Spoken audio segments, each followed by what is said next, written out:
175 were in compliance and reminded that they must abstain from any type of Halloween activities. Along with our human trafficking squad, whose efforts are relentless, day in, day out, all year round. Along with our own internal investigative components, we work with the Florida Department of Law Enforcement. Phenomenal resources, always helps us out in our community. And I know Acting Special Agent in Charge, Brandon Shealy is here. Thank you for being here today. Also, working with One More Child, individual who donates a ton of time. Sarah Mahoney's here today. Sarah, thank you to you and everyone who, at One More Child, when we're able to rescue a victim of human trafficking, there was a time where we could buy them a hotel and we didn't know what to do with them next. Now we have a one-stop shop that takes them in, provides that respite care, housing, counseling, detoxing, whatever it takes. Sarah also, her and Tony Azinger do a phenomenal job. They raise a ton of money that goes to the Florida Sheriff's Association. And what that money's used for is a lot of sheriff's offices throughout the state who don't have the economic ability to conduct these types of operations. It's her resources, her charitable efforts that ensures that these sheriff's offices have the funds so that doesn't become an obstacle to be able to make sure that throughout the state of Florida, human trafficking remains a focus. These individuals and their efforts resulted in 171 arrests. That's 171 individuals that met the fate of an undercover detective and that was placed under arrest. That was 171 potential children in this community who would have been exploited and their lives changed forever. Our investigative components executed residential search warrants connected to the dark web, undercover online chat, and those who traveled to have sex with one of these children, along with the sex offender checks that I mentioned.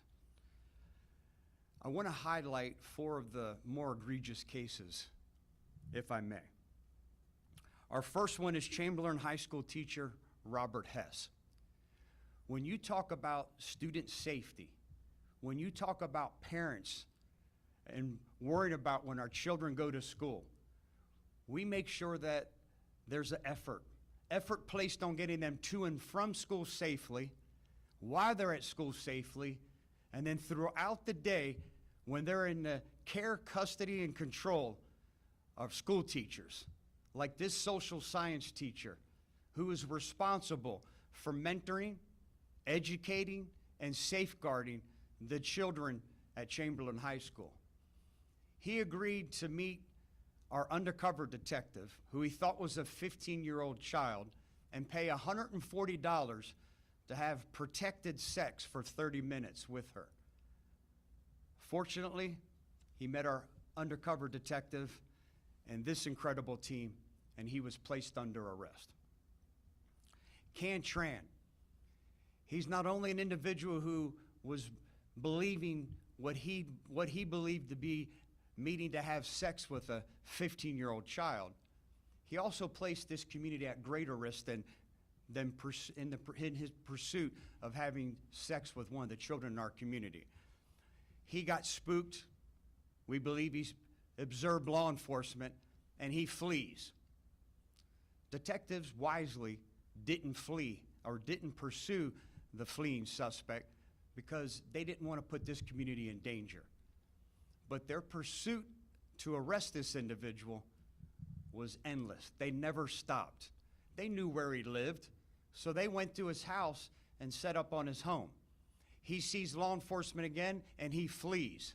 Our aviation unit is prepared, and the video you're watching now is him fleeing from law enforcement, driving erratically, recklessly, and now ends up striking and hitting an innocent bystander in this community because he doesn't want to pay the price and be apprehended from trying to pay $140 to have sex with a child in this community. You see he flips his car, he is ultimately placed under arrest. This next individual, Frank Corso, 69-year-old male, is a monster. I don't know how else to describe him. This is what keeps us up at night. This is what movies are made of. 69-year-old Frank Corso, we receive a tip that he's in possession of child pornography. The investigators serve a search warrant at his residence, seize his computer, and they had no idea how horrible it was going to be. This monster, this demented individual, was in possession of 1 million pornographic images and videos of children. As if you felt it couldn't get worse, his daughter and her 4 children, young children, live under the same roof as this individual. He is under arrest. This last case I want to speak about is a highlight for us. Besides putting bad people in jail and safeguarding this community from those who want to prey and exploit the children in this community, we were able to rescue a 17-year-old child. This 17-year-old child is living in a motel with her mom and another sibling. Devontae Farku Harrison decides to befriend this 17-year-old, and over the next month convinces her that they can make money together. So he decides he's going to traffic this poor 17-year-old child. He charges $400 to have unprotected sex with this 17-year-old child. But he's not a horrible person.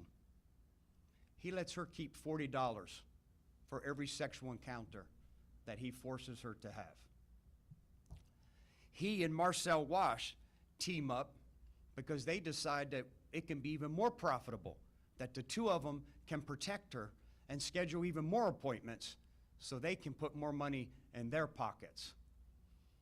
Our undercover detectives see this advertisement and, acting as a buyer of sex from this 17-year-old child, show up. The undercover detective immediately rescues this 17-year-old child. They place Farku Harrison under arrest. Marcel Wash decides he's going to flee. Again, their efforts are endless, and it's the short time while later, Mr. Walsh is also placed under arrest. 171 individuals. I can't thank the efforts of everyone involved in this concentrated and collective effort for ensuring that these are 171 people placed under arrest, and we're not sitting here talking about 171 children whose lives are changed forever. As you could imagine, our efforts will be ramped up leading into tomorrow night. There will have an extremely large covert and overt presence out there tomorrow night. My goal is to make sure that every child is scared for all the right reasons under the meaning of the holiday Halloween, but never at any time is a child in danger in our community. What questions can I try to answer?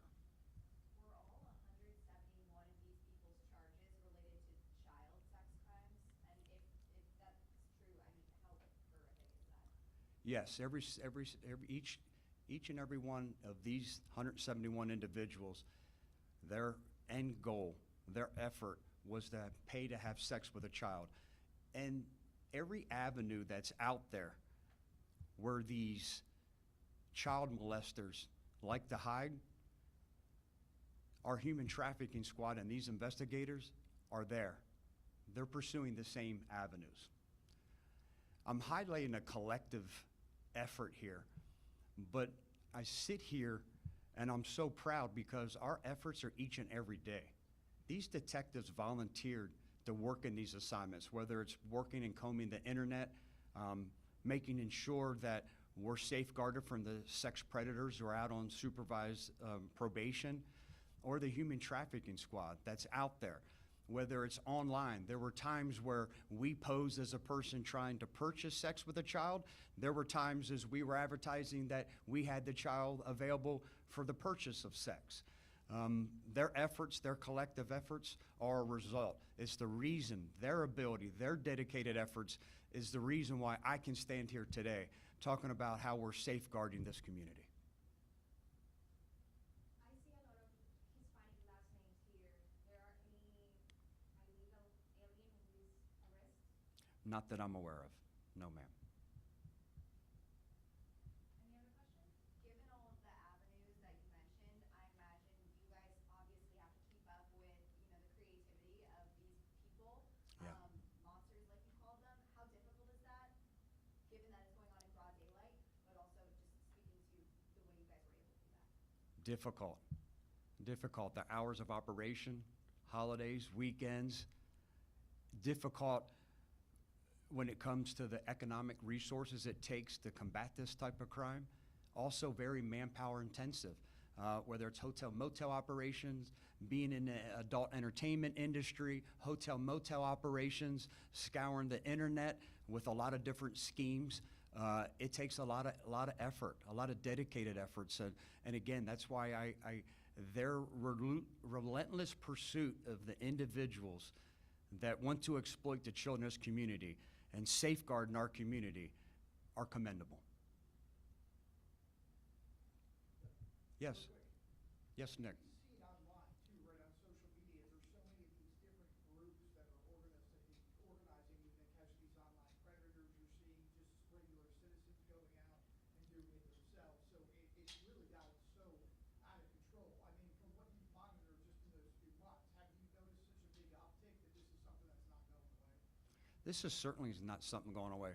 Since 2021, when we made the decision to create a human trafficking squad, in 2024, when we had to modify our pattern of enforcement, to your point, because we have seen the sexual predators operating a lot more on the internet. So we focused our effort and enhanced the unit, created an internet predator unit, knowing that a lot of it's more technologically driven. So we constantly monitor and modify our enforcement operations, again, to focus on where they're trying to conceal themselves while they prey on our community. Great question. Thank you, everyone. Have a wonderful day. Happy Halloween.